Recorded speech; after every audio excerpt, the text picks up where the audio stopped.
Manuel de Oliveira, c'est un cinéaste qui est peut-être d'abord surtout connu pour sa longévité. Euh,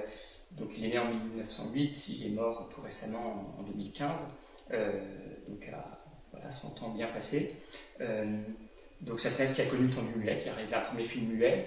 puis 10 ans plus tard un long métrage dont on a dit qu'il annonçait le néoréalisme,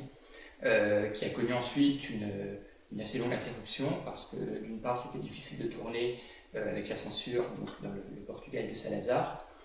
d'autre part parce qu'il avait une activité autre d'industriel, de chef d'entreprise, et puis donc voilà, il s'est remis à tourner dans les années 70, au moment de la Révolution,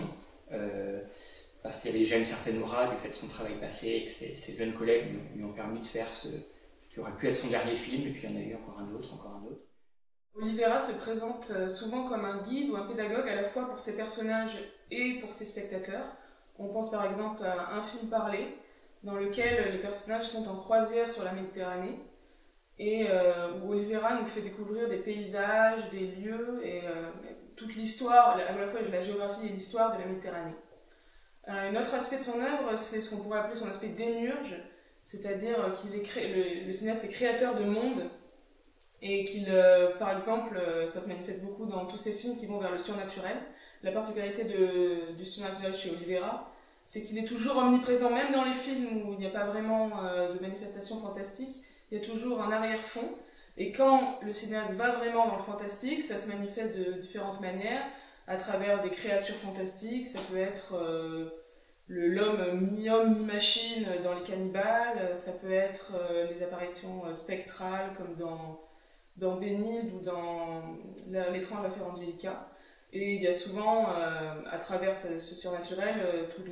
ce qu'il y a de chrétien chez Oliveira, avec des figures d'anges, de diables et de Dieu. Oliveira, c'est quelqu'un qui est très intéressé par l'histoire, par le passé de son pays. Ça, c'est quelque chose qu'on voit à travers un film en particulier, qui est Le nom de la vaine gloire de Commandé, qui est assez étonnant, qui se présente sous la forme d'une série de sketchs, un petit peu à la manière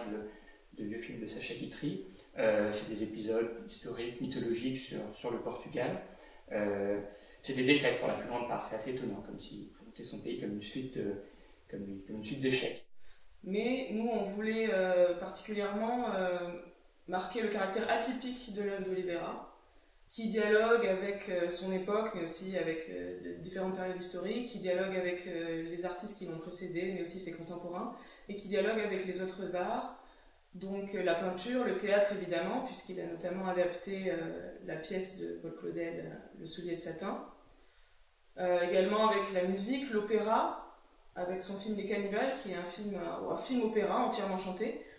et aussi évidemment avec la littérature, puisqu'il a adapté des classiques de la littérature portugaise comme Amour de perdition, ou de la littérature également française comme le film La Lettre, qui est une adaptation de La Princesse de Clèves.